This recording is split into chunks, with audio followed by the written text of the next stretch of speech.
ভিতরে আসতে পারি? আসুন।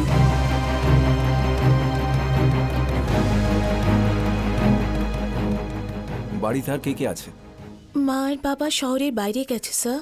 ম্যাডাম, কাল আপনি পুলিশ স্টেশনে এসেছিলেন না? আর যেন তোমাকে এখানে না দেখি, যাও এখান থেকে। যা, ভাগ। ম্যাডাম, আপনি কে? আপনার এখানে কি দরকার? আমার কুকুর হারিয়ে গেছে স্যার, তাই আমি রিপোর্ট লেখাতে এসেছি। কার? হারিয়ে যাওয়া কুকুরের? আপনার মাথা ঠিক আছে তো? আপনার কি মনে হয় আমরা বেকার বসে আছি? চলুন চলুন, যান এখান থেকে। পুলিশরা কি বেকার বসে আছে নাকি? জানি না কোত্থেকে চলে আসে। কুকুরকে খুঁজে পেয়েছেন? আপনার কুকুর পেয়ে গেছেন আপনি? না স্যার, শুক্রবার রাতে কোথায় ছিলে তুমি? আমি বাড়িতেই ছিলাম স্যার। পুলিশকে মিথ্যা কথা বলার পরিণাম নিশ্চয়ই জানো। স্যার, আমি সত্যিই সেদিন বাড়িতে ছিলাম।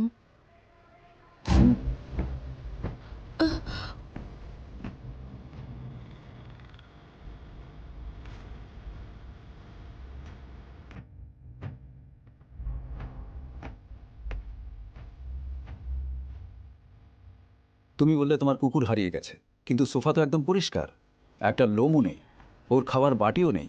এই বাড়িতে কোনো কুকুর থাকার কোনো প্রশ্নই উঠছে না। এবার বলো মিথ্যে কেন বললে? কিছু জিজ্ঞেস করছি, উত্তর দাও। স্যার,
কি অদ্ভুত ব্যাপার স্যার, একই স্কুলে এতগুলো যমুজ বাচ্চা।